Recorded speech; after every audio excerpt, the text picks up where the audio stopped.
It was a dreary November afternoon in London, 1872. In one of the back rooms of the British Museum, surrounded by millennial dust and fragments of clay, a young man named George Smith, just 32 years old, held a piece of Babylonian tablet in his trembling hands. George wasn't an archaeologist, nor had he studied at any prestigious university. He was the son of an engraver and had begun his working life as an apprentice in a printing shop. But he harbored an obsession: ancient texts. Those mysterious, wedge-shaped symbols had begun arriving at the museum from excavations in Mesopotamia, igniting his curiosity. For years, in his free time, George had taught himself to read cuneiform. He spent every moment he could at the museum, studying the tablets, comparing symbols, deciphering word by painstaking word, those texts that had remained silent for over 2,000 years.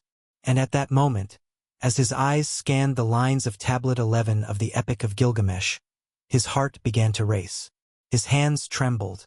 Sweat beaded on his forehead. What he was reading seemed impossible, yet undeniably true. There was a man named Utnapishtim. The gods had decided to destroy humanity with a flood. A benevolent god secretly warned Utnapishtim. He ordered him to build a giant boat, instructing him to bring his family and animals of every species aboard. Then the storm came. The waters covered the land. Every living thing perished except those on the boat. The boat came to rest on a mountain. Utnapishtim sent out birds to look for dry land. First a dove which returned. Then a swallow which also returned. Finally a raven which did not. George Smith knew the story. He had heard it since childhood in church. It was the story of Noah's Arkansas. But this wasn't the Bible. This was a Babylonian tablet.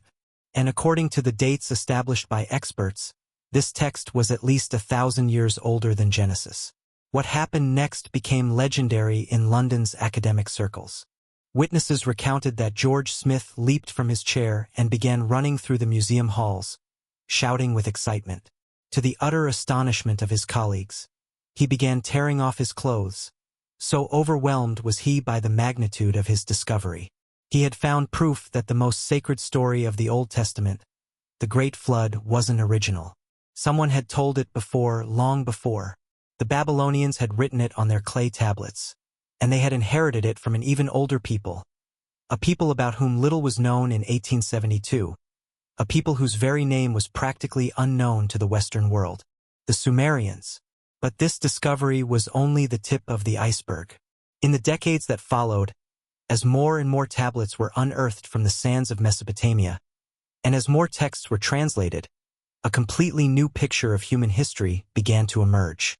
What those tablets revealed was so extraordinary, so challenging to everything humanity thought it knew about itself, that even today, more than 150 years after George Smith's discovery, we are still trying to understand its implications. Tonight, as the world sleeps, we will explore together the most ancient and profound mystery of our civilization. We are going to read what the Sumerians wrote more than 5,000 years ago. We're going to listen to their stories about gods who descended from the sky, about the creation of humanity, about floods that destroyed the world, about impossible knowledge and technologies that shouldn't have existed.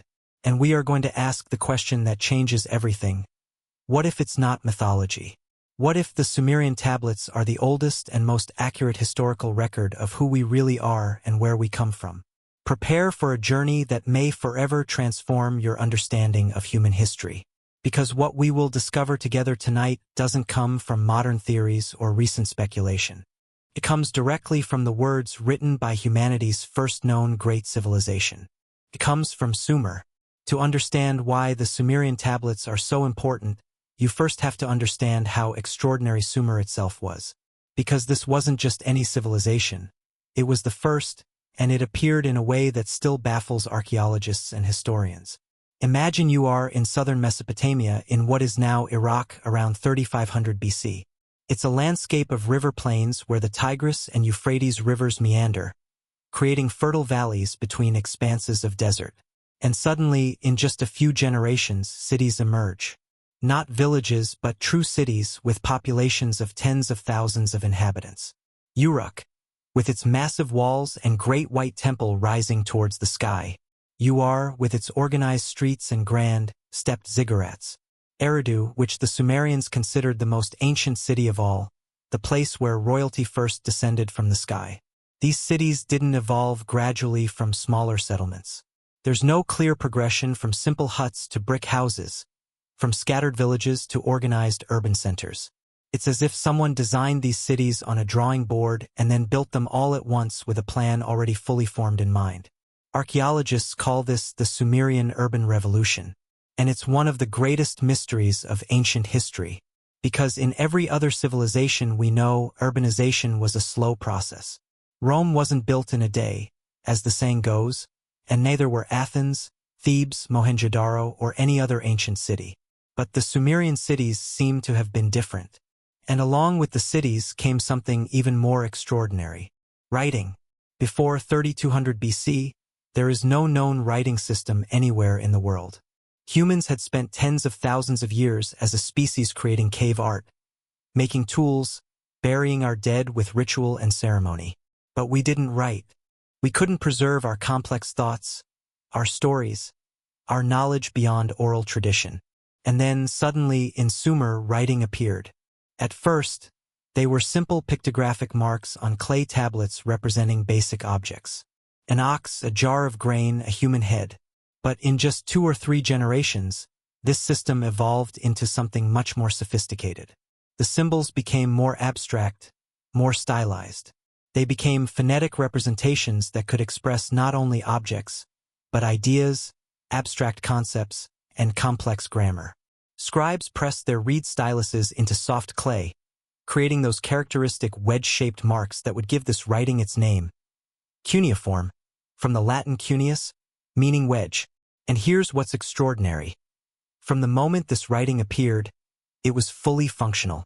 The oldest texts we found aren't primitive scribbles. They're sophisticated administrative records, detailed commercial contracts, and precise inventory lists. It's as if the Sumerians were born knowing how to write. Academics try to explain this by suggesting that there must have been an earlier phase of writing development that we simply haven't found yet. That somewhere, buried under the sands, are more primitive tablets that would show the gradual evolution of the system. But after more than a century of intensive excavations in Mesopotamia, those hypothetical tablets have never appeared. What we have found are thousands upon thousands of tablets that tell us about life in Sumer. And through those tablets, we can reconstruct a picture of an astonishingly advanced civilization. The Sumerians invented the wheel around 3500 BC, not just for transportation, but also the potter's wheel, revolutionizing the production of ceramics. They invented the plow, transforming agriculture. They invented the baked brick, allowing for much more durable constructions than simple sun-dried adobe. They invented the cylinder seal, an ingenious way to mark property and authenticate documents by rolling it over wet clay. They developed irrigation systems so sophisticated that they could control river floods and direct water exactly where they needed it. They built canals, dikes, and reservoirs. They transformed the arid plains of Mesopotamia into the most fertile garden in the ancient world. They created the first known written laws. Although Hammurabi's code from Babylonia is more famous, Sumerian legal codes preceded it by centuries. They established courts, justice systems, and binding contracts. They founded schools, the adubas or tablet houses, where young people spent years learning cuneiform, mathematics, astronomy, and literature. We have found student practice tablets with their mistakes corrected by teachers, copying exercises, and multiplication tables memorized over and over until mastered. And they created the first known literature of humanity. Epic poems like the Epic of Gilgamesh, which George Smith would rediscover millennia later, hymns to the gods, laments for destroyed cities, proverbs full of practical wisdom, and creation myths that attempted to explain the origin of the universe and humanity. All this, remember, happened more than 5,000 years ago. While the Sumerians were building their cities and writing their tablets, Egypt was only just beginning to unify. Europe was a continent of scattered Neolithic tribes. The Americas wouldn't see complex civilizations for thousands of years more. Sumer was, without a doubt, the center of the civilized world. But here's the mystery that has obsessed researchers since we began to unearth the ruins of this lost civilization. Who were the Sumerians? Where did they come from? Because they weren't like any other people in the region. Their language, Sumerian, is what linguists call an isolated language. It has no known relationship to any other linguistic family. It's not Semitic like Hebrew, Arabic, or the Akkadian of their neighbors. It's not Indo-European like Sanskrit, Greek, or Latin. It's unlike anything else. It's as if the Sumerians brought their entire language with them from some unknown place. Their physical appearance was also distinctive. In the reliefs and statues they left behind, they depict themselves with features that are not typical of the Semitic peoples of Mesopotamia. Some scholars have suggested that they might have come from the east, perhaps from the mountains of Iran, or even farther afield. Others have proposed that they arrived by sea from the Persian Gulf. But there's no consensus, and there's no clear archaeological evidence of their place of origin. All we know for sure is that when they appear in the historical record, they are already fully formed. They already have cities, they already have writing, and they already have a complex religious system with monumental temples dedicated to their gods. And those gods, those deities that the Sumerians worshipped and feared, are the key to everything. The Sumerians not only left us records of their commercial transactions and their laws, they left us something much deeper and more disturbing. They left us the story of their gods, of beings they called the Anunnaki, those who from heaven to earth came. And what those tablets tell about the Anunnaki, about their arrival on earth, about what they did here, about how they created us, is a story that challenges everything we have been taught about the origin of humanity. Before continuing with this nocturnal journey through the mysteries of Sumer, I would like to know something about you. From what part of the world are you listening to this story? Are you in America, huddled under the blankets as winter blows outside? Are you in Europe, with the rain beating against your window? Are you in Asia, Africa, or Oceania? And most importantly, what time is it where you are? Is it night, as it is here in our story? Or are you perhaps listening to this in a stolen moment of the day? Leave me a comment below telling me. I am fascinated to know that these ancient stories travel through time and space to find us all, no matter where we are, united by the same ancestral curiosity about who we are. Now, let's delve into the tablets, because what we are going to discover is that the Sumerians didn't attribute their civilization to their own ingenuity. Again and again, in their most sacred texts, they tell us something extraordinary. The gods taught us. They gave us knowledge. They created us for a purpose. And those gods, as we will see, were very different from what we imagine when we think of mythological deities. In the first tablets that archaeologists deciphered, there was a name that appeared constantly, woven through practically all Sumerian religious texts: Anunnaki. The word itself is revealing. In Sumerian, Anu was the supreme god of the sky, the father of all the gods. He meant the earth. And Anunnaki can be literally translated as those who from Anu to the earth came, or the children of heaven and earth. But who were these Anunnaki?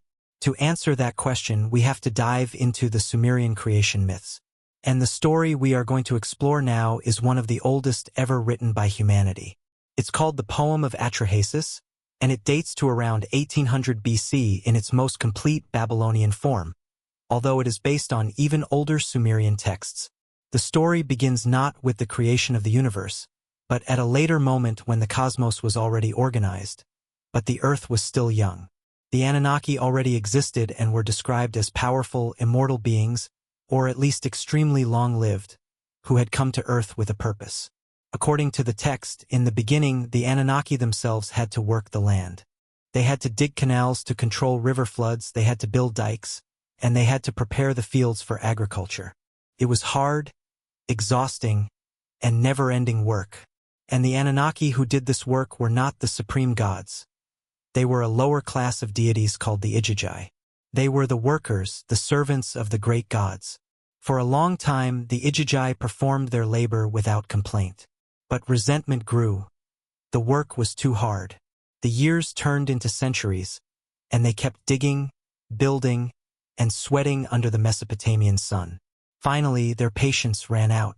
The text describes the rebellion in a dramatic and visceral way. The Igigi, exhausted to the point of collapse, made a decision. In the middle of the night, while the great gods slept in their palaces, the workers rose up. They took their tools, the same tools with which they had dug canals for countless years, and threw them into the fire. They burned their implements of work. It was a declaration. No more. We will not work anymore.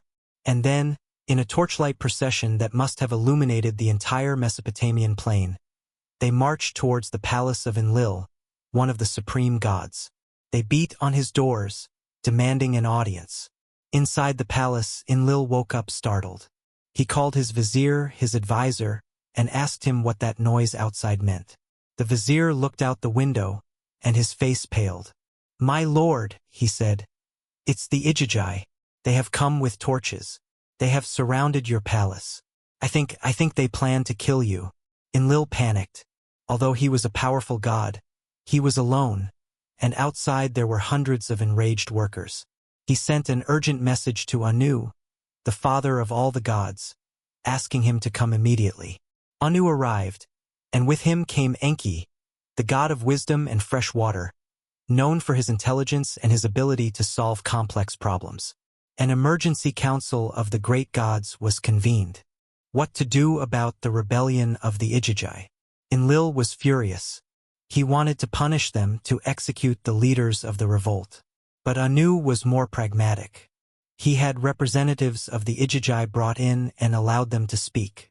And when the workers explained their situation, when they described the centuries of exhausting labor, the constant pain, the absence of rest, something surprising happened. Anu turned to Enlil and said, "They are right. The work we have imposed on them is too much. Their complaint is justified." Enlil protested. If it wasn't the Ijiji who would do the work, who would do it? The land had to be cultivated, the canals had to be maintained. The work was necessary for the very survival of us all. It was then that Enki, the most intelligent of the gods, raised his voice. "There is a solution," he said. "We can create a worker, a new being, a Lulu, a primitive worker who can do the work in place of the Ijiji." The other gods looked at him skeptically. How? Where would they come from? This new being? Enki smiled, a knowing glint in his ancient eyes. "It already exists," he explained, his voice resonating with quiet authority. "On the plains of Abzu, on the southern continent, there are primitive hominid creatures. They walk upright, they use simple tools, they possess intelligence, but it is limited." A pause, allowing the weight of his words to settle. "They cannot speak, they cannot think abstractly, but they have potential." The word hung in the air, pregnant with possibilities. "And what do you propose?" Anu inquired, his voice laced with a mixture of curiosity and skepticism. "We will improve them," Enki stated, his smile widening. "We will take what already exists and add something of ourselves. We will create a hybrid, a being intelligent enough to understand orders, strong enough to perform hard labor, but not so advanced as to be a threat to us." He paused, letting the implications of his plan sink in. A worker, essentially. Anu considered the proposition, stroking his long, white beard. "It is possible, but difficult. With the help of Ninmah," Enki added, referring to the mother goddess, renowned for her expertise in the art of creation. "Yes, it is possible." And so began the extraordinary process, a monumental undertaking that Sumerian texts describe in painstaking detail. Enki and Ninmah journeyed to Abzu, the land of the primitive hominids. They captured specimens, observed their anatomy, their behavior, their limitations, and then began their experiments, a delicate dance between divine intervention and the raw materials of the earth. According to the tablets, the process unfolded as follows. They took clay from the earth, rich and pliable, the very essence of the world. They combined it with the essence of the hominid, the foundation of their new creation. But this wasn't enough. It lacked the spark, the divine fire needed to truly bring it to life. They needed to add something more, something of the Anunnaki themselves. In the texts, there is a dramatic moment of deliberation. The gods debated what to use, the implications of their choice hanging heavy in the air. Finally, a terrible decision was made, a sacrifice deemed necessary to bring this new race into existence. A god would be chosen, their essence offered to elevate the hominids beyond their primitive state. His name was Wiyila, or Gestu'i in different versions of the ancient texts. He was not one of the great gods, not among the ruling council, but a lesser deity, a member of the celestial working class. But his sacrifice would be the foundational act of humanity, the divine spark that would set them apart from all other creatures. Wiyila was brought before the assembly of the gods, his fate sealed. His blood was drained into a sacred vessel, a chalice of immense power, imbued with the energy of creation. And that blood, which the texts describe as containing the Ti'ima, the personality, the essence, the soul of the god, was mixed with the clay of the primitive hominid. Ninma, the mother goddess, with steady hands and a focused gaze, took this mixture and, in 14 specially prepared wombs, meticulously crafted, she created the first humans, 7 males and 7 females. But the process was not perfect the first time. Creation is rarely without its trials. The text describes several failed attempts, each a testament to the complexity of the task. Some creatures were born without the ability to retain bodily fluids, their bodies betraying them from the start. Others could not reproduce, a fatal flaw in a species meant to populate the earth. Some suffered from physical deformities, grotesque parodies of the intended design. The first prototypes were defective, riddled with imperfections, but Enki and Ninma persevered, driven by their purpose. They adjusted the mixture, refined the process, meticulously troubleshooting the divine experiment, until they finally managed to create viable beings that could work, think, obey orders, and, crucially, reproduce on their own. They called them Lulu, the primitive worker. They called them Adamu of the earth, those formed from the red clay. And they were put to work in the fields, in the canals, in the mines, fulfilling their intended purpose. The Ijiji were freed from their labor, their resentment quelled. The conflict was resolved, and humanity, according to this Sumerian story, began to multiply on the earth, spreading across the land like seeds scattered by the wind. Now, if you read this story with traditional religious eyes, it is simply a polytheistic creation myth, a quaint tale about capricious gods playing with mud and creating humans on a whim.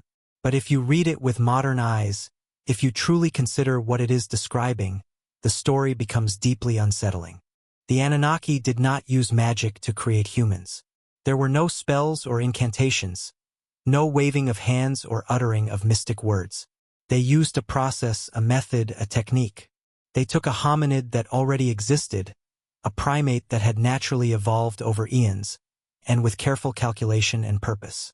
They added something of themselves, something they called blood or essence, something that carried specific characteristics, encoded with the traits they desired to instill. They experimented, they encountered failures, they adjusted their parameters, tweaked the formula, and eventually created a viable hybrid. Does that sound familiar? To many people, it sounds like genetic engineering, the manipulation of DNA to create new forms of life. And here is what is truly disturbing. The Sumerian texts do not talk about this as a unique, mystical event. They speak of it as a procedure that took time, experimentation, multiple attempts, repeated failures, and eventual success. It is the most detailed description of a creation process that exists in any ancient mythology, a step-by-step account of the Anunnaki's work. And while the Bible simply states, "And God created man of the dust of the ground," the Sumerians provide something akin to an instruction manual, a detailed chronicle of their endeavors.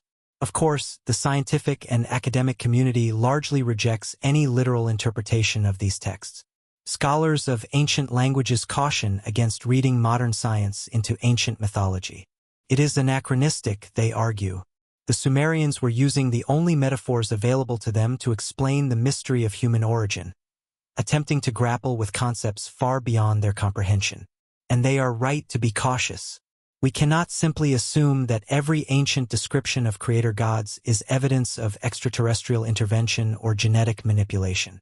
But neither can we ignore the specific and detailed nature of these texts. We cannot ignore that the Sumerians did not describe their gods as ethereal spirits, but as physical beings who ate, drank, reproduced, became ill, and, in some cases, could even die.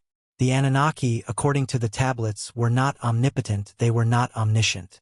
They had conflicts among themselves, they made mistakes, they made decisions based on their own needs and desires. In other words, they did not act like the gods of modern religions. They acted like advanced beings, beings with superior technology and knowledge, but not divine in the traditional sense. And this description of the Anunnaki as physical, not spiritual, beings is repeated time and time again in the Sumerian texts. There were hierarchies among them. Anu was the supreme king, but he lived in the heavens, which some interpreters translate literally as space or a distant planet. Enlil was the governor of the earth, the lord of the winds and storms, the enforcer of Anu's will. Enki was the scientist, the engineer, the one who understood the laws of nature, and was also humanity's great friend. And then there were dozens of lesser Anunnaki, each with their own roles, their own territories, their own specific responsibilities, a celestial bureaucracy managing the affairs of Earth. And Inanna, the goddess of love and war, was described as flying from city to city in her divine craft, a gleaming vessel that sliced through the skies. Enlil traveled in a winged bird, a flying machine that could soar above the highest mountains, a symbol of his power and dominion. Ninurta, the warrior god, wielded weapons that emitted deafening roars and could devastate entire cities, weapons of immense destructive capability. Are these descriptions purely metaphorical, allegories for natural forces? Or are they attempts to describe real technology with the only vocabulary available to a Bronze Age culture, struggling to grasp the wonders of advanced science? We do not know. We cannot know for certain.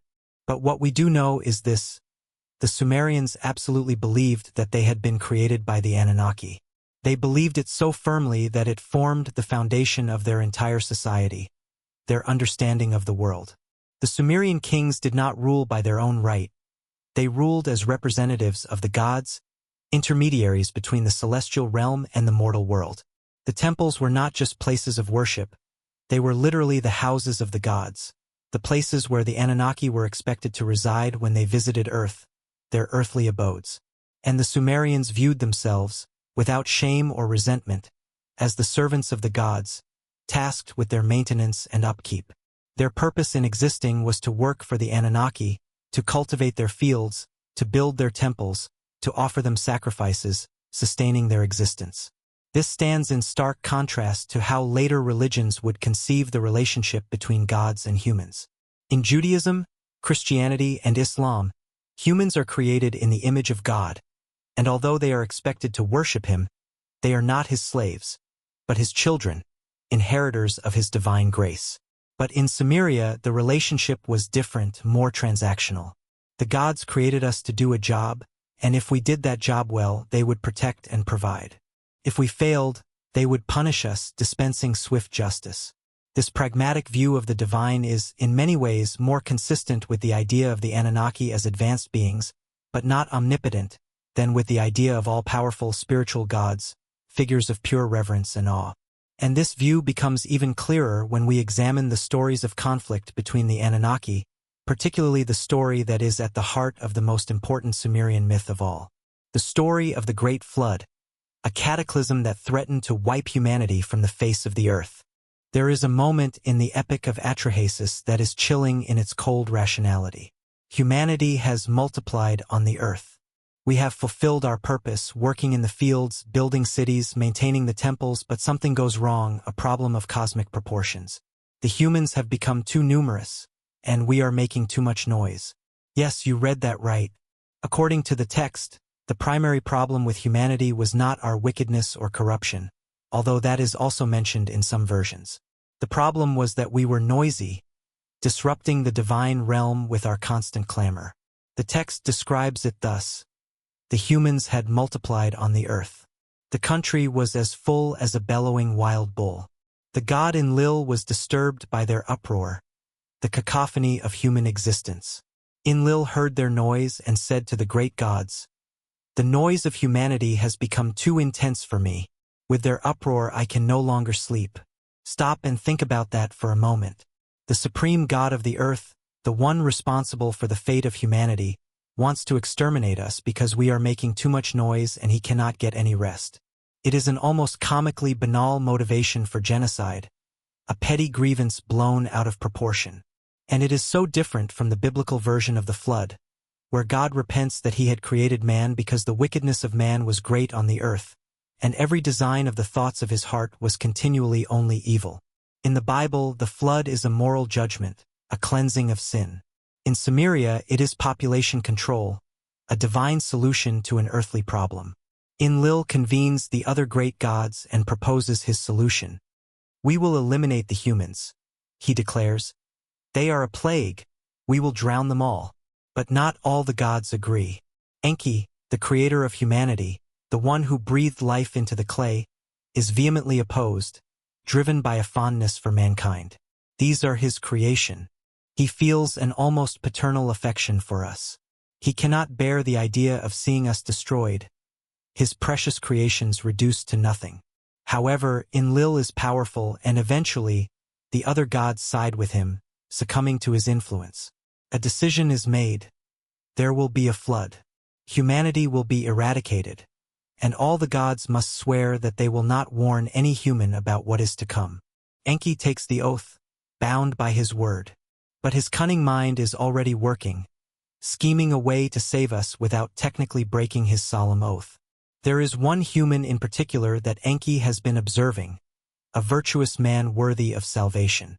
His name is Atrahasis in this version, meaning exceedingly wise, although in other Sumerian versions, he is called Ziusadra, and the Babylonians would call him Utnapishtim. He is a good man, wise, devout. He serves Enki faithfully, offering prayers and sacrifices, honoring the gods. Enki goes to the house of Atrahasis, but he cannot speak to him directly without breaking his oath, a violation of divine law. So he devises an ingenious plan, a loophole in the cosmic contract. He stands outside Atrahasis's hut, next to a reed wall, and begins to speak. But he does not speak to Atrahasis, he speaks to the wall, directing his words to an inanimate object. "O wall," Enki says aloud, his voice carrying on the wind, "do you hear me? O reed wall, pay attention to my words. The gods have decreed a flood, a cataclysmic event that will destroy all life. But if someone were intelligent, if someone were wise, they would build a boat, a vessel of salvation. A boat large, square, with a roof to protect it from the waters, shielding it from the wrath of the heavens. And they would take seeds of all the plants, preserving the bounty of the earth, and samples of all the animals, ensuring the survival of the creatures of the land. And then, when the flood comes, that person would survive, they would endure the deluge." Inside the hut, Atrahasis hears every word. Enki is not technically telling him anything, he is merely talking to a wall, sharing his wisdom with an inanimate object. He has not broken his oath, he has found a clever way around it. Atrahasis understands the message. He immediately begins to build the boat, following the exact instructions that Enki gave to the wall, trusting in the wisdom of his patron deity. The text describes the construction in fascinating detail, a blueprint for survival. The boat must be square, not in the shape of a traditional vessel, eschewing the designs of shipwrights in favor of a divine plan. It will not be a ship, but a vessel. It must have multiple levels, a tiered structure that can house all the animals and provisions required for the journey. It must be sealed with pitch both inside and out, waterproofed against the encroaching waters, a floating sanctuary amidst the chaos. It must have compartments for different types of animals, ensuring their safety and separation, a floating ark of biodiversity. Atrahasis works day and night, driven by a sense of urgency and purpose. His neighbors see him building this giant boat in the middle of dry land, far from any body of water, and they think he has gone mad.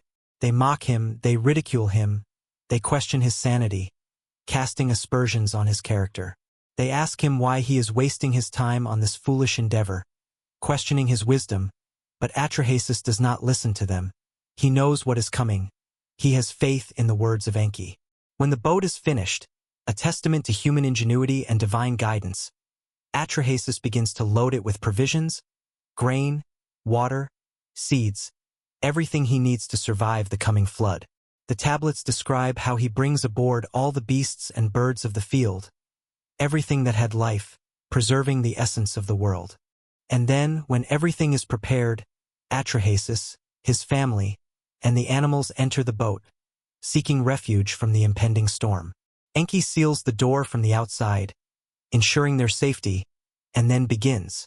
The description of the flood in the Sumerian and Babylonian tablets is terrifying in its intensity, a depiction of unimaginable destruction. The texts speak of how all the gods, not just Enlil, but all of them, unleashed the waters, contributing to the cataclysmic event. The floodgates of the sky were opened, the fountains of the deep were broken. The rain fell as never before, torrents descending from the heavens, unleashing their fury upon the world. But what is most extraordinary is the description of the reaction of the gods themselves, their terror in the face of their own creation. The text says, "The gods were terrified of the flood. They fled, they ascended to the heaven of Anu. The gods cowered like dogs, huddled against the outer wall. Ishtar cried out like a woman in labor, racked with pain and regret, lamenting the devastation. The Lady of the Gods wept with her beautiful voice, mourning the loss of her creations. The old world has turned to clay, a testament to the destructive power of the flood. This is an extraordinary image, a vivid portrayal of divine fear. The very gods who ordered the flood are now terrified by its magnitude, overwhelmed by the scale of the destruction. They cower like dogs, seeking shelter from the storm, their divine power rendered insignificant in the face of the cataclysm, a humbling lesson in the power of nature. They flee to the heaven of Anu, a desperate attempt to escape the wrath of the flood, a panicked retreat to the celestial realm. What some interpreters have suggested means that they literally abandoned the planet, ascending to some kind of refuge in space or in the upper atmosphere, fleeing the destruction they had wrought. Ishtar, the goddess who had apparently supported Enlil's decision, now laments her actions, consumed by guilt and remorse. "How could I have agreed to this?" she cries. "How could I have supported the destruction of my people?" Her anguish echoing through the heavens. The flood lasts for 6 days and 7 nights, an endless period of darkness and destruction. The entire inhabited earth is submerged, swallowed by the relentless waters. Every city, every temple, every living being, except those on the boat of Atrahasis, perishes, erased from the face of the earth. And then, finally, the waters begin to recede. The storm begins to abate. Hope emerges from the darkness. The boat settles on the summit of a mountain, Mount Nazur, a beacon of survival in a desolate world, a sign of new beginnings. Atrahasis waits, patiently, then opens a window and releases a dove, testing the waters, seeking signs of life. The dove flies, but finds no place to rest. Its wings weary, so it returns to the boat, finding solace in the sanctuary. He waits longer, allowing the waters to further subside, healing the world, renewing the land. He releases a swallow, another messenger of hope. The swallow also returns, unable to find a foothold in the flooded world. Finally, he releases a raven, the final test. The raven does not return, its departure signifying the end of the flood, the drying of the land, the return of life. Atrahasis knows that the earth is drying, that the time has come. He opens the boat, the door to a new world, and he and his family emerge, stepping onto the newly cleansed land. The first thing Atrahasis does is build an altar, a place of thanksgiving, and offer a sacrifice to the gods, expressing his gratitude for their salvation. Here the text has another extraordinary image, a glimpse into the divine nature. The gods smelled the aroma, drawn by the fragrant scent of offerings after days of deprivation. The gods smelled the sweet savor, drawn by the enticing aroma, filling the heavens. The gods swarmed like flies around the sacrifice, drawn by the promise of sustenance, filling their divine senses.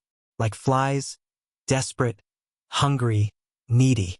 The powerful Anunnaki, weakened after there have been no sacrifices during the flood, desperately swarm around the altar of Atrahasis, inhaling the aroma of the burning flesh, their divine nature momentarily forgotten in the face of earthly need.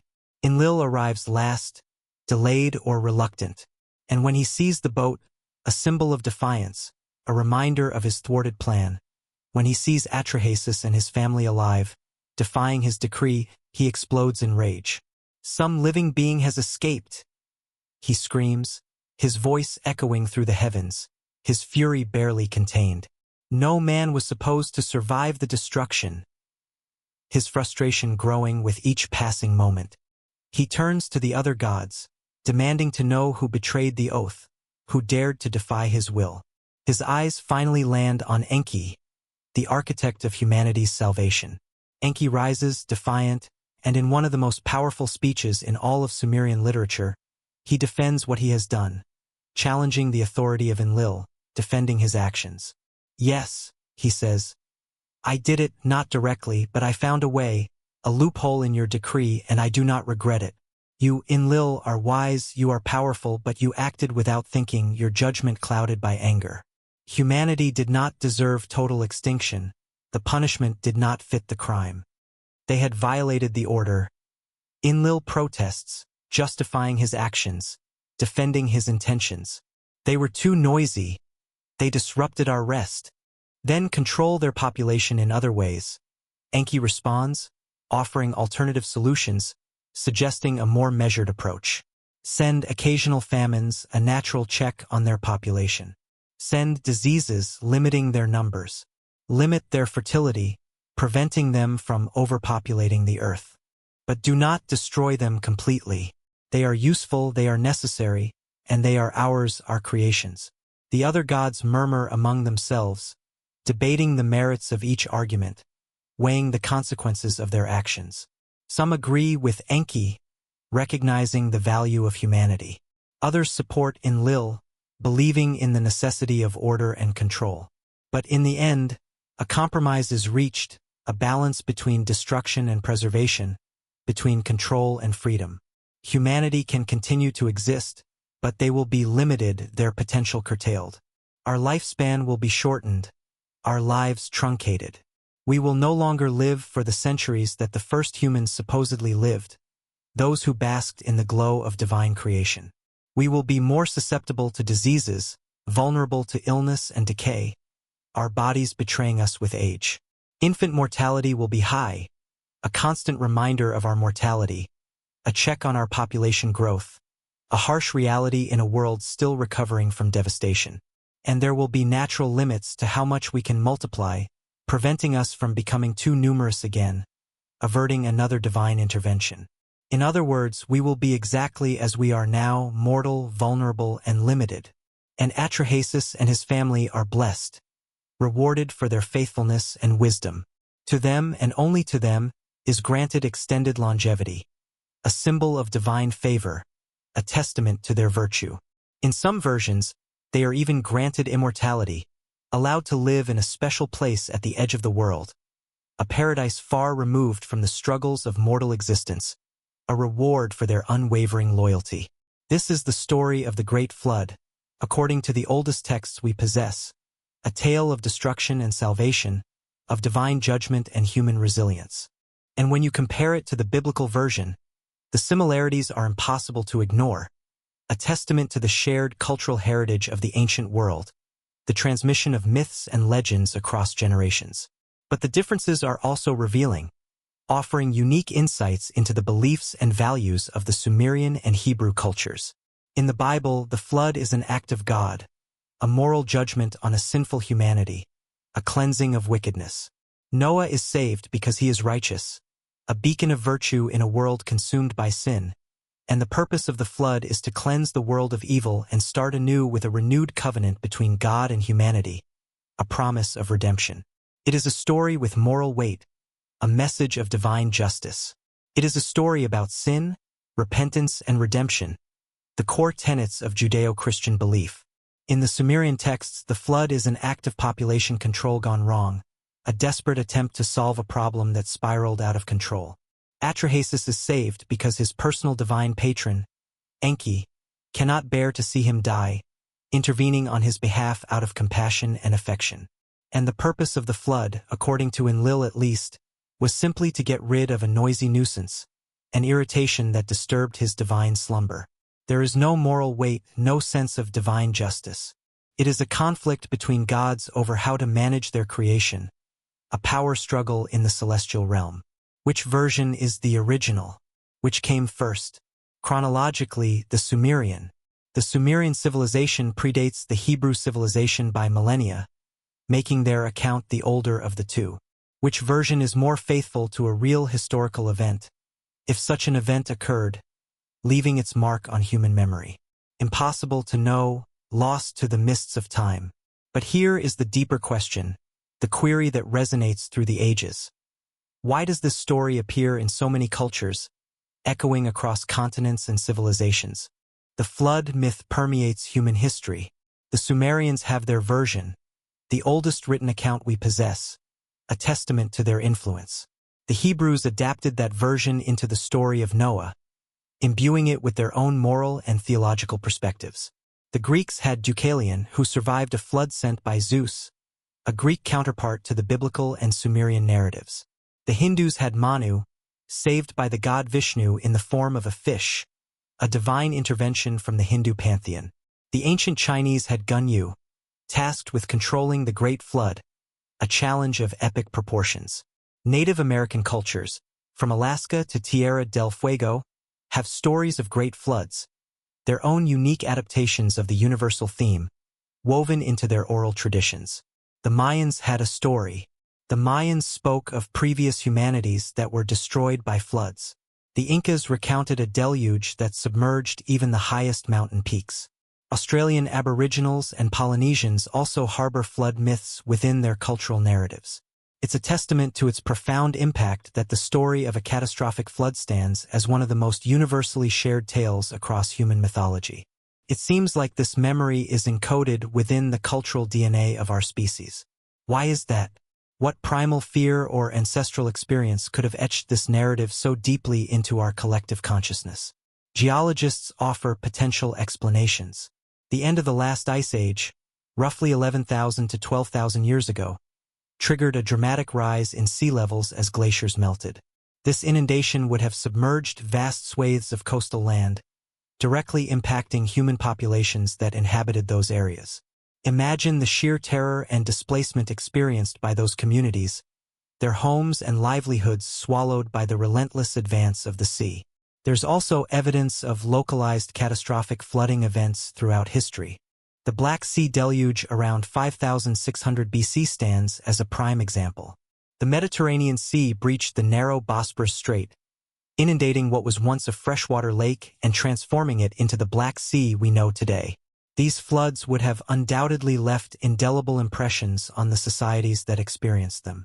The trauma, the loss, and the struggle for survival would have been etched into their collective memory, preserved and passed down through generations in the form of myths and legends. Yet, none of these explanations fully accounts for the universality of the flood story, nor do they explain the striking similarities in the details. A man warned, a vessel built, animals saved, birds sent out to find land, and the survival of a remnant to repopulate the world. Unless something truly cataclysmic occurred, a global event that all human cultures, no matter how dispersed, experienced and remembered. What if the flood wasn't just a local event magnified by cultural transmission, but a shared experience of near extinction? And if the Sumerian tablets are accurate, if they truly preserve the oldest and most precise memory of that event, then what they tell us is chilling. The Great Flood wasn't an act of God, but an act of the Anunnaki, a deliberate attempt to eliminate their creation, us, because we had become inconvenient. Imagine the Anunnaki, beings of immense power and technology, looking down upon humanity with a mixture of disdain and regret, deciding that their experiment had gone awry and that a clean slate was necessary. And we only survived because one of them, Enki, decided to save us in secret. If that's true, then our continued existence is the result of an act of rebellion, of a god who disobeyed the other gods to protect us. Not because we are special, not because we are loved by the divine, but because one of our creators felt enough affection for his experiment to not want to see us completely destroyed. It's a very different story from the one the Bible tells us. It's darker, more morally ambiguous, and perhaps, in some ways, more human. Because the Anunnaki of the Sumerian tablets, with all their conflicts and contradictions, with all their technology and power, are not perfect and eternal gods. They are complex beings, capable of creating and destroying, of loving and hating, of acting with wisdom and with cruelty. They are flawed architects of our fate, mirroring the best and worst aspects of humanity itself. In other words, they are much more like us than we'd like to admit. And if they truly created us, if we are truly their offspring, then perhaps we inherited both their gifts and their defects. Are we destined to repeat their mistakes? Are we capable of transcending our Creator's flaws? Perhaps that's the real lesson of the Sumerian tablets. Not that we are special or unique or the pinnacle of creation, but that we are an experiment that was almost terminated and that continues for better or for worse because someone decided we were worth saving. The future of that experiment remains uncertain, dependent on our choices and our ability to learn from the past. If you are enjoying this journey through the oldest clay tablets in the world, if these stories are resonating with you, I invite you to subscribe to the channel. I am the Night Historian, and every night I bring tales from the deep past that help us understand the present. With your subscription, I can continue researching these mysteries and sharing them with you. The past is not just a collection of dates and names. It's a living tapestry of human experience, filled with lessons and warnings that can guide us toward a better future. So, hit the subscribe button, and let's continue together exploring the secrets that time had almost buried. The more we understand our past, the better equipped we are to navigate the challenges of the present and shape a more positive future for generations to come. Now let's delve deeper, because if the Anunnaki really existed, if they really created us and then tried to destroy us, what else did they do on this planet? What other marks did they leave? And what does modern science say about all this? The Anunnaki's influence may extend beyond the realms of mythology and into the very fabric of our civilization. There's a tablet in the British Museum that seems, at first glance, completely ordinary. It's small, the size of the palm of your hand. It's covered in neat rows of numbers in cuneiform script. To the untrained eye, it might simply be another administrative list, perhaps a record of grain stored or heads of cattle counted. But this tablet is anything but ordinary. It's one of the most astonishing pieces of evidence that the Sumerians knew things they shouldn't have known.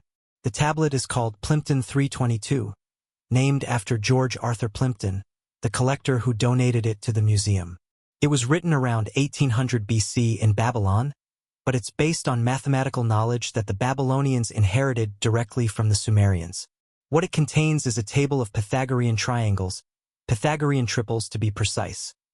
Sets of 3 numbers that satisfy the equation A superscript 2 plus B superscript 2 equals C superscript 2, like 3, 4, 5, or 5, 12, 13, or 8, 15, 17. This table is not simple. It's not accidental. It contains 15 different triples, some of them very large numbers, all calculated with perfect precision. It demonstrates that whoever created this tablet understood the principles of the Pythagorean theorem 1,000 years before Pythagoras was born. The Pythagorean theorem is named after Pythagoras of Samos, the Greek mathematician who lived around 570 to 495 BC. He's credited with discovering this fundamental relationship between the sides of a right triangle, but the Sumerians and Babylonians already knew it a millennium and a half earlier. It's not that Pythagoras stole the knowledge. He probably discovered it independently. But it means he wasn't the first. The scribes of Mesopotamia, patiently copying numbers onto clay tablets in the schools of Ur and Uruk, already mastered this concept while Greece was barely a collection of primitive villages. How? The standard academic answer is that the Sumerians were brilliant observers and patient experimenters who, through years of measuring fields, constructing buildings, and solving practical problems, eventually discovered these mathematical relationships. And that's probably part of the truth. But it doesn't explain the complete sophistication of Sumerian mathematics. The Sumerians not only understood basic geometry, they understood mathematical concepts that we associate with far more advanced civilizations. They used a base 60 number system, the sexagesimal system. This is not an intuitive or simple system. The base 10 system we use today makes sense because we have 10 fingers, but base 60, however, was brilliant. 60 has more divisors than any number smaller than it. It can be divided evenly by 1, 2, 3, 4, 5, 6, 10, 12, 15, 20, 30, and 60. This makes fractions much easier to work with. And the Sumerians didn't just use this system for basic calculations. They applied it to everything. They divided the circle into 360 degrees, a legacy that persists to this day. They divided the day into 24 hours, each hour into 60 minutes, each minute into 60 seconds. Every time you look at a clock, you are using Sumerian mathematics. Every time you describe an angle in degrees, you are using Sumerian mathematics. This system has survived unchanged for over 5,000 years, a testament to its enduring practicality and brilliance. Why did they choose base 60? No one knows for sure. There are theories. Perhaps they combined a base 12 system, counting the phalanges of the fingers with the thumb, with a base 5 system, the 5 fingers of the other hand. Or perhaps there were astronomical reasons related to the year of approximately 360 days. These are all plausible explanations, but the true motivation behind their choice remains shrouded in mystery. But regardless of why they chose it, the fact is that it worked astonishingly well. Babylonian scribes, using this system inherited from the Sumerians, could calculate square roots to a high degree of decimal accuracy. They could solve quadratic equations and calculate the volume of truncated pyramids, cylinders, and spheres. Their mastery of mathematics was truly remarkable, surpassing anything else seen in the ancient world. In 2016, a discovery was made that shook the world of the history of mathematics. Matthew Ozendrager, an astroarchaeologist from Humboldt University in Berlin, was studying Babylonian tablets that described the movement of Jupiter across the night sky, and he realized something extraordinary. The Babylonians weren't just tracking the movement of Jupiter. They were using abstract geometry to calculate its position. Specifically, they were using the concept of calculating the area under a velocity curve to determine the distance traveled. This is a concept from calculus. It's the basis of the mean speed theorem. In Europe, this concept wasn't developed until the 14th century by the mathematicians of Merton College in Oxford. The Babylonians were using it 1,400 years earlier. Let me repeat that because it's important. The inheritors of Sumerian knowledge were using mathematical techniques that Europe wouldn't rediscover until 1,400 years later. This revelation challenged the conventional narrative of mathematical progress, forcing historians to reevaluate the contributions of ancient Mesopotamian civilizations. How is it possible that a Bronze Age civilization, without computers, without modern mathematical notation, could develop such advanced concepts? The very idea seems almost unbelievable, defying our understanding of historical development. Academics are baffled. Ozendrager himself admits that he doesn't have a complete explanation. The level of abstract thought required is impressive. The leap from observing celestial phenomena to formulating abstract mathematical principles is a testament to the remarkable intellectual capabilities of the Sumerians. But mathematics isn't the only field where the Sumerians displayed surprising knowledge. Their astronomy was even more extraordinary. The Sumerians were the first systematic astronomers. They observed the night sky with a dedication that bordered on obsession. And they didn't just observe, they recorded. For centuries, generation after generation of Sumerian priest astronomers meticulously recorded the movement of the planets, the phases of the moon, and the appearance of comets. They were meticulous record keepers, driven by a desire to understand the underlying patterns of the cosmos.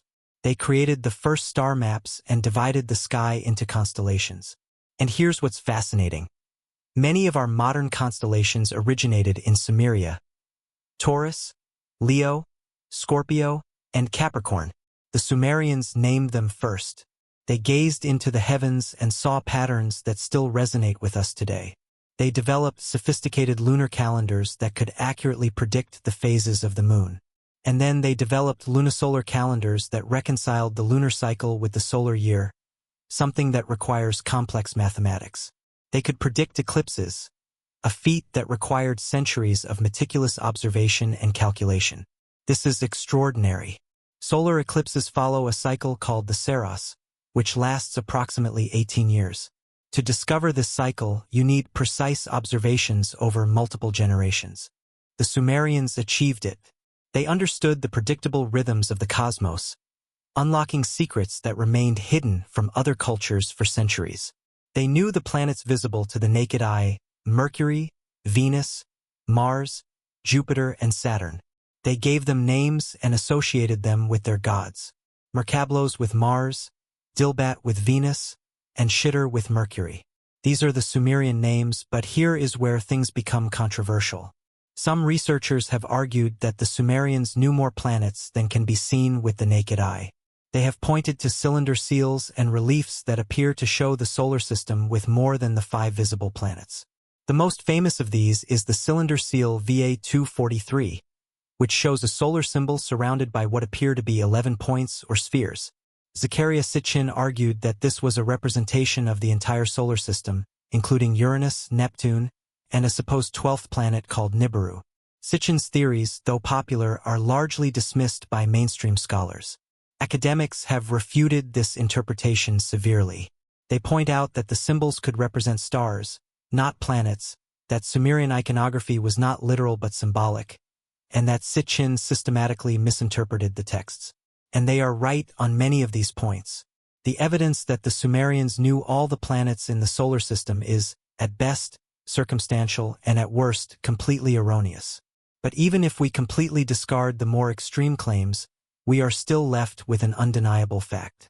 The Sumerians knew far more about astronomy than a civilization of their technological age should have known. They understood that the planets moved in predictable patterns. They understood that there was a difference between planets and stars. They developed star maps of astonishing accuracy. And most extraordinarily, they understood the precession of the equinoxes. Precession is an astronomical phenomenon caused by the wobble of the Earth's axis of rotation. It's like when a top starts to wobble as it spins. This wobble causes the celestial North Pole to move slowly through a circle in the sky, completing a full cycle every 26,000 years approximately. This phenomenon causes the position of the stars to change very slowly over time. 5,000 years ago, the pole star wasn't Polaris. It was a different star. Precession is incredibly difficult to detect. Why is it so slow? It moves only 1 degree every 72 years. To discover it, you need precise astronomical observations over many generations. The recognition of this subtle movement required a commitment to long-term observation that is truly remarkable. The Greek astronomer Hipparchus is generally credited with discovering precession around 130 BC. But some scholars have argued that the Sumerians already knew it thousands of years earlier. The evidence is complex and debated, but if it's true, if the Sumerians truly understood precession, then their astronomy was even more advanced than we thought. How did they achieve this? How could a civilization without telescopes, without precise measuring instruments, without the technology we associate with modern science, develop such knowledge? The mysteries surrounding Sumerian astronomy continue to challenge our understanding of the ancient world. The standard answer is dedication and time, generations of patient observers meticulously recording what they saw, building upon the work of their predecessors. And that is probably true. The Sumerians clearly placed an enormous value on astronomical observation. Their temples were observatories. Their priests were astronomers. Their society was organized around understanding the rhythms of the cosmos. But there is another explanation, an explanation that the Sumerians themselves give us in their texts. The gods taught us, they say. Enki gave us the knowledge of the stars. He showed us how to measure time, how to predict the seasons, and how to understand the movements of the heavens. The Sumerians themselves attributed their knowledge to divine intervention. If you take this literally, if you accept that the Anunnaki were real beings with advanced knowledge, then their astronomy is not surprising. It's exactly what you'd expect. Advanced beings sharing knowledge with a less developed civilization, like a parent teaching a child or like space explorers teaching a primitive culture they encounter. The Anunnaki, in this view, were not just powerful rulers but also enlightened teachers, guiding humanity toward a deeper understanding of the universe. Of course, there is no proof of this. There are no Anunnaki artifacts. There is no alien technology buried in Mesopotamia. There is no irrefutable physical evidence that advanced beings ever walked the streets of Uruk. The absence of concrete proof makes it difficult to definitively confirm the Anunnaki's existence. But here's what we do have: the texts themselves, thousands of clay tablets. And in those tablets, again and again, the Sumerians tell us that their knowledge came from the gods. We can interpret this as a metaphor, as a poetic way of saying, we are intelligent and we discovered this for ourselves, but we give credit to our gods. Or we can take it literally and wonder if they are telling the truth. If the Anunnaki really existed, if they really came to Mesopotamia thousands of years ago and taught the Sumerians, then we should expect to find evidence of their presence not only in Sumeria but in other parts of the world as well. The search for such evidence continues to drive researchers and enthusiasts alike. Because, according to some interpretations of the tablets, the Anunnaki didn't stay only in Mesopotamia. They traveled, established settlements in different parts of the world, and in every place they went, they left their mark. The idea that the Anunnaki's influence extended beyond Mesopotamia opens up a fascinating possibility, that their presence shaped the development of other ancient civilizations as well. And when we start to look, when we start to compare the myths of ancient civilizations that never should have had contact with each other, we find something extraordinary. We find the same story told again and again in practically every corner of the world. Let's go to Egypt first. The ancient Egyptians, like the Sumerians, had a complex mythology populated by gods who had human form but superhuman powers. Ra, Osiris, Isis, Horus, and Thoth. The similarities between the Egyptian and Sumerian pantheons raise intriguing questions about possible cultural connections and shared origins. These gods weren't abstract spirits. They were represented with physical bodies. They ate, drank, reproduced, and ruled. And according to the oldest Egyptian texts, there was a time when these gods literally walked on the earth, not as occasional visitors but as rulers. The royal list of Abydos and the Turin Papyrus, documents that record all the pharaohs who ruled Egypt from the beginning of time, begin with something extraordinary. Before the human pharaohs, they list dynasties of gods.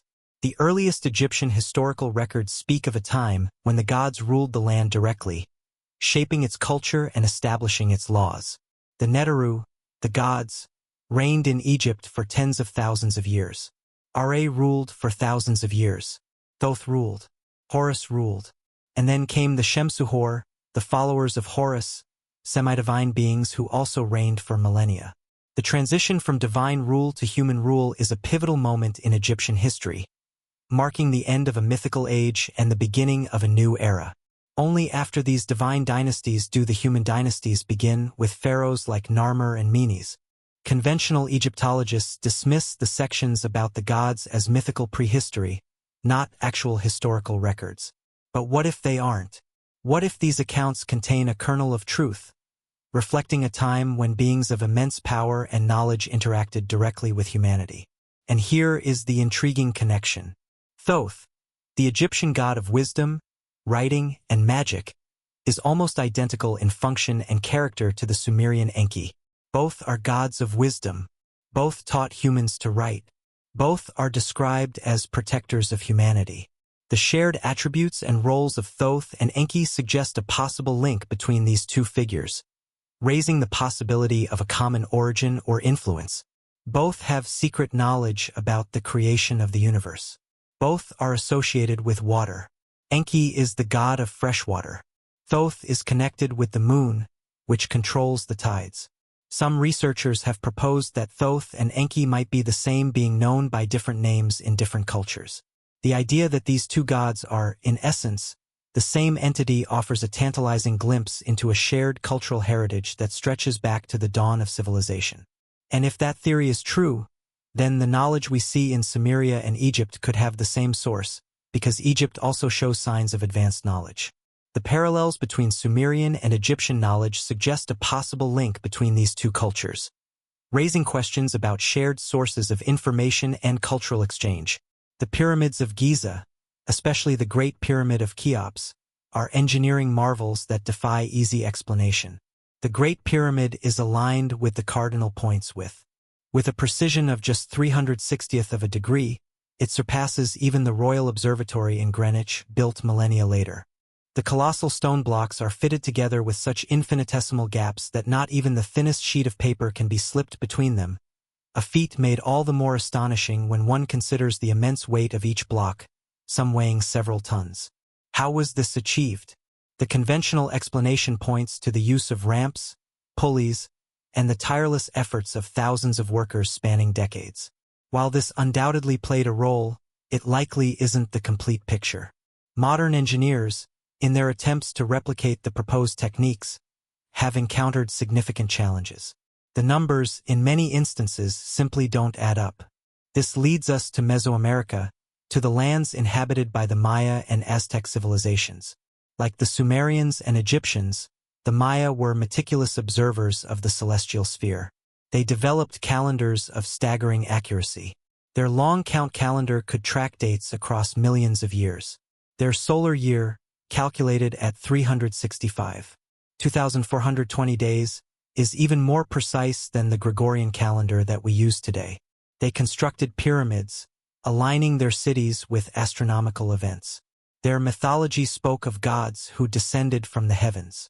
Quetzalcoatl, the feathered serpent, was described as a god who arrived from the east in ancient times. He was tall, fair-skinned, and bearded, characteristics atypical of the indigenous Mesoamerican populations. He imparted knowledge of agriculture, astronomy, mathematics, gave them laws, and taught them how to build cities and temples. And then, having completed his work, he promised to return one day and departed eastward across the ocean. Doesn't this resonate remarkably with the story of Enki? With the story of Zoth? A teacher god who arrives, imparts the foundations of advanced civilization to a primitive people, and then departs with a promise of return. The echoes are uncanny, suggesting a shared narrative thread woven into the fabric of human history. Let's cross the Pacific. In Peru, in the high Andes, the pre-Inca cultures spoke of Viracocha. Viracocha was described as a tall, fair-skinned, bearded man. He emerged from Lake Titicaca, the highest navigable lake in the world. He found the people living like animals, devoid of civilization. He taught them how to cultivate the land, to weave, to build, and gave them laws and order. And when his work was done, he walked westward, over the waters of the Pacific Ocean, promising to return in the future. It's the same story repeated, the same narrative structure.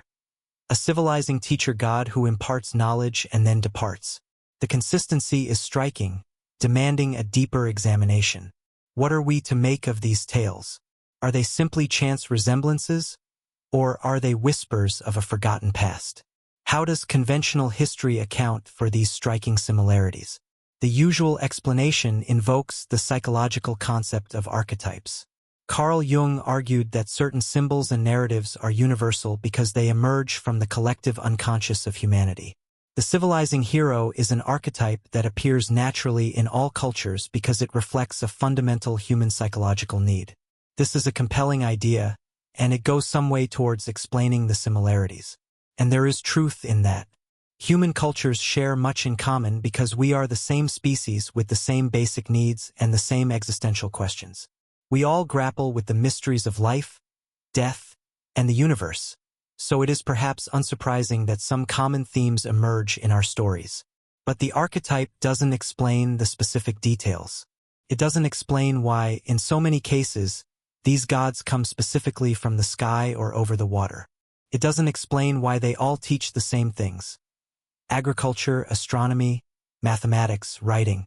It doesn't explain why they all promise to return, and it doesn't explain the architectural similarities. Pyramids in Egypt, ziggurats, pyramids in Mesopotamia, pyramids in Mexico, pyramids in Peru. Pyramidal architecture appears independently in civilizations that had no known contact with each other. Why? The conventional answer is that it's a structurally logical form.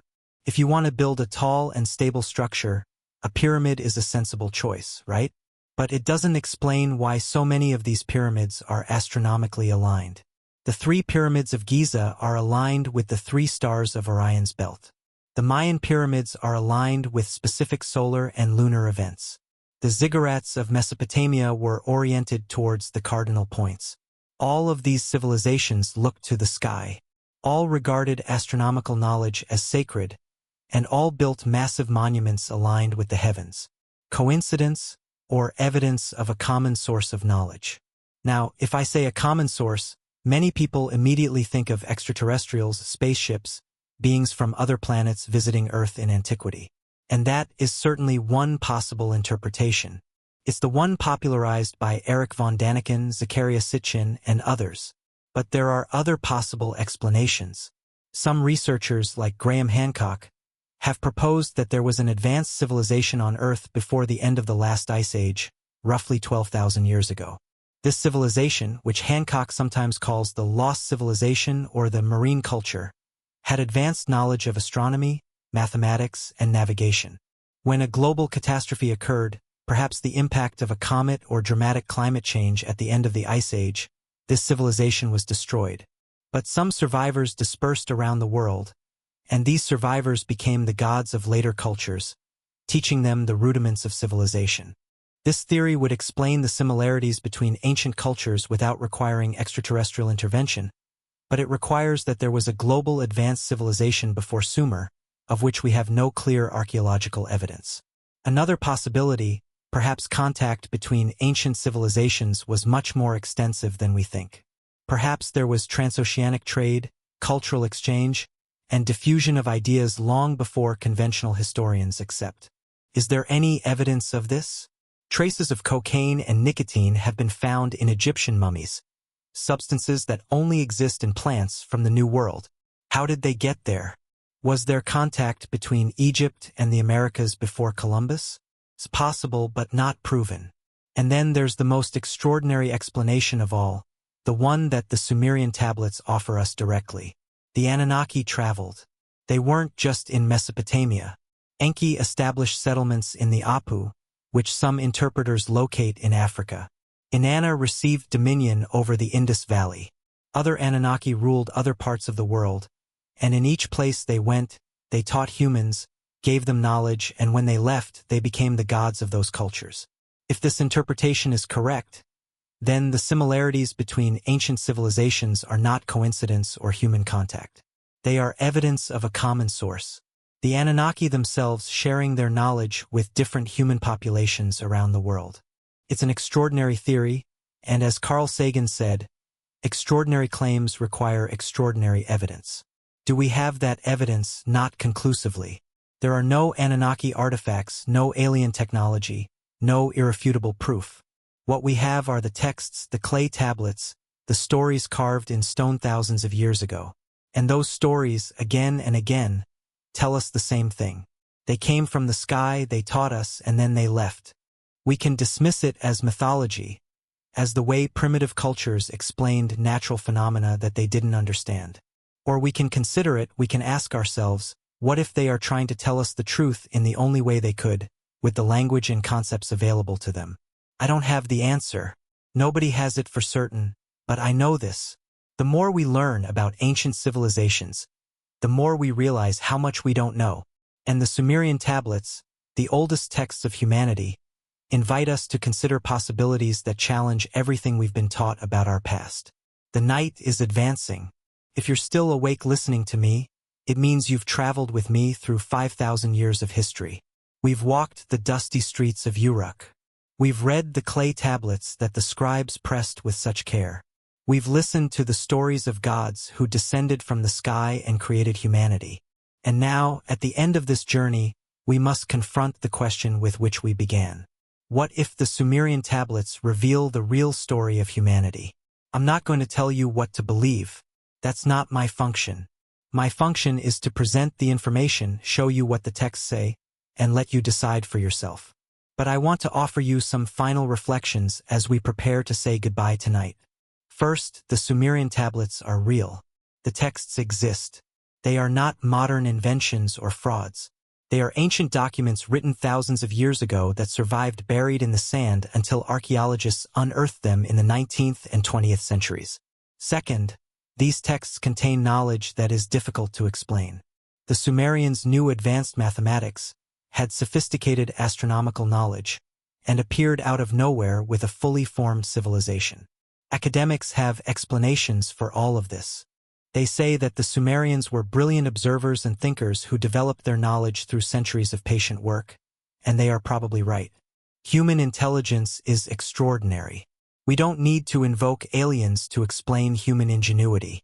But third, the Sumerians themselves attribute their knowledge to the Anunnaki. Again and again, in their most sacred texts, they tell us that the gods taught them, that they were created by the gods, that the gods came down from the sky. We can say that this is just mythology, that it's the way ancient cultures explain the world, and probably that's also true. But fourth, the similarities between the Sumerian texts and other ancient traditions are unsettling. The story of the flood appears in the Bible, but it's older in Sumeria. Descriptions of creator gods appear in cultures around the world that never should have had contact. This suggests that either A, there was more contact between ancient civilizations than we thought, or B, there are universal human archetypes that produce the same stories independently, or C, all of these cultures are remembering something real, something that really happened in the deep past. And fifth, and perhaps most importantly, regardless of the literal truth of these stories, they contain deeper truths about human nature.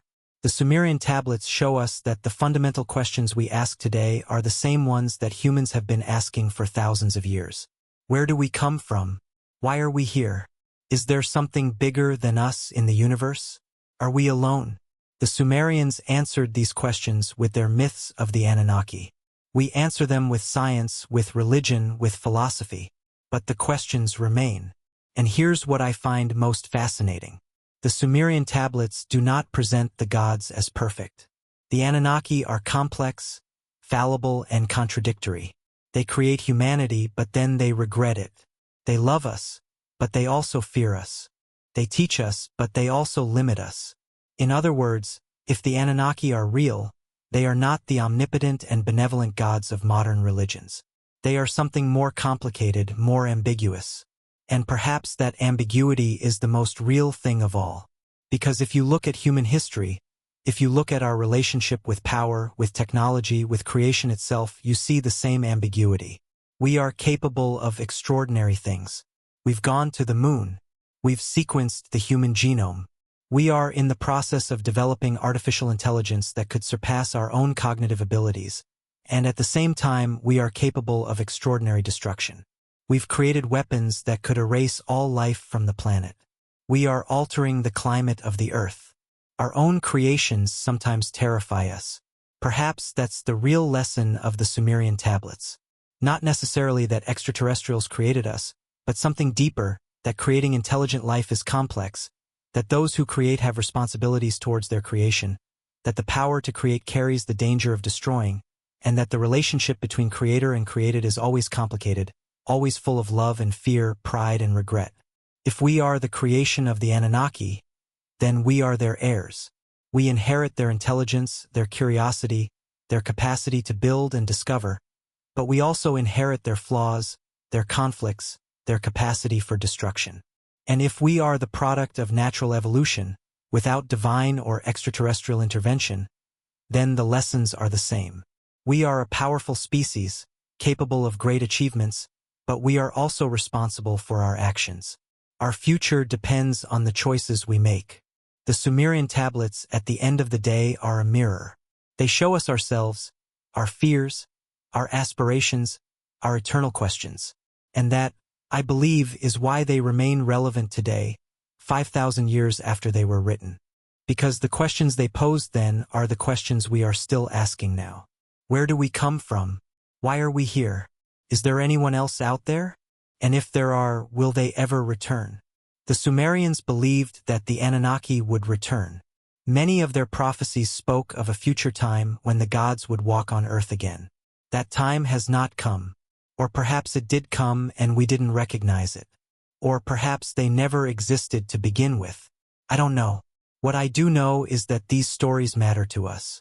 They matter because they connect us to our oldest ancestors. They matter because they show us that the search for knowledge and meaning is eternal. They matter because they remind us that there have always been mysteries that we cannot completely explain. And that's okay. We don't need to have all the answers. Sometimes the questions are more valuable than the answers. So as you prepare to sleep tonight, let your mind wander over these possibilities. Imagine the ancient cities of Sumer under the Mesopotamian sun. Imagine the scribes in their schools patiently learning to press wedges into clay. Imagine the astronomer priests on the summits of the ziggurats, observing the stars, tracking the planets, wondering about the mysteries of the cosmos. Imagine Enki, the god of wisdom, teaching the first humans to read and write, sharing the secrets of the universe. Imagine the flood covering the earth and a man and his family floating on an ark, carrying within it the seeds of future civilization. Imagine all this not as dead history of the distant past, but as part of a continuous narrative that includes us here, now, in this moment, because we are the heirs of Sumer, of Egypt, of all the great civilizations of the past. Their knowledge flows through us. Their questions are our questions. Their search is our search. And perhaps, just perhaps, when we look at the night sky and wonder if we are alone, we are echoing an ancient memory, a memory of a time when we were not alone, when there were others here teaching us, guiding us. Or perhaps we are simply being human, doing what humans have always done. Looking beyond ourselves, seeking meaning in the stars, asking the big questions. Before you go to sleep, I'd like to know what other mysteries of the ancient world interest you. Do you want us to explore the enigmas of the pyramids of Egypt in an upcoming video? The mysteries of the Nazca lines, the Vedic texts of India with their descriptions of divine weapons, the legends of Atlantis. Leave me your suggestions in the comments. Your curiosity guides the path of our future nocturnal explorations. Sleep well tonight, explorer of the past. Sleep knowing that you are part of a story that began more than 5,000 years ago in the plains of Mesopotamia. Sleep knowing that the same stars that the Sumerians observed shine upon you. Now sleep knowing that the questions they asked are the ones you ask, and sleep knowing that the mystery continues, that there is still much to discover, that each archaeological excavation, each translated tablet, each new discovery can change our understanding of the past. The Sumerian tablets have revealed much to us, but I am convinced that they have more secrets yet to reveal. Secrets that wait patiently, buried beneath the sands of Mesopotamia, waiting for the day when someone finds them and reads them. And when that day comes, when we unearth the next great revelation of the past, perhaps we will finally have the answers we've been searching for thousands of years. Or perhaps we'll just have more questions. And that's okay too, because as long as there are questions, there will be a search. As long as there is mystery, there will be exploration. As long as there are ancient stories waiting to be told, there will be nocturnal historians like me to share them with you. So rest now. Let the stories of the Anunnaki, of Enki and Enlil, of Ziusudra and the flood, of ancient cities and gods who walked on earth fill your dreams. And when you wake up tomorrow, remember, you are part of something bigger, something ancient, something that connects all humanity through time and space. You are the heir of Sumer, the bearer of its wisdom, the continuer of its eternal quest for knowledge. And that is perhaps the deepest truth of all. It doesn't matter if the Anunnaki were real or myth. It doesn't matter if they created us or we evolved naturally. It doesn't matter if there were ancient gods or just brilliant humans. What matters is that the search continues. The curiosity persists. The desire to know who we are and where we come from continues to burn within each of us. And as long as that fire keeps burning, as long as we continue to ask, to seek, to explore, the Sumerian tablets will have fulfilled their purpose, not only as records of the past but as inspiration for the future. Good night, time traveler. May your dreams take you to the ancient lands of Sumeria, and may you awaken tomorrow with the same wonder and curiosity that those first scribes felt when they first pressed a stylus into wet clay, creating something that would last for millennia. Human history is long, but it is only just beginning. And you, dear listener, are a part of it. Sweet dreams, and until next night when together we explore another mystery of the deep past. I am the Nocturnal Historian, and this has been the story of the Sumerian tablets and the truth they contain, or perhaps the story of the questions they invite us to ask. Rest well. That insatiable human curiosity, that primal urge to understand our origins, our place in the vast tapestry of existence, it endures.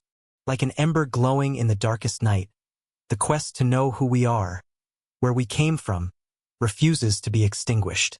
It flickers within each and every one of us, a beacon calling us forward into the unknown. And so long as that fire continues to blaze, fueled by our relentless questioning, our unwavering search, our unyielding exploration, those ancient Sumerian tablets will have served their ultimate purpose. They become more than just dusty records of a bygone era. They transform into vital sparks, igniting the imagination and inspiring the very future of discovery. Sleep well, fellow traveler through time. May the landscapes of your dreams transport you to the sun-baked plains of ancient Sumeria, where the mighty Euphrates and Tigris rivers once cradled the dawn of civilization. And when the morning light graces your face, may you awaken with the same sense of awe and boundless curiosity that stirred within those pioneering scribes. Imagine them, thousands of years ago, pressing a reed stylus into the yielding surface of wet clay, imprinting their thoughts, their histories, their very souls into a medium that would defy the ravages of time. They were creating something enduring, a legacy that would echo across the ages. Human history is a long and winding road, yes, but in the grand scheme of the cosmos, it is merely at its commencement. And you, dear listener, are an indispensable part of this ongoing narrative, a thread woven into the intricate fabric of our shared human story. May your slumber be filled with peaceful visions.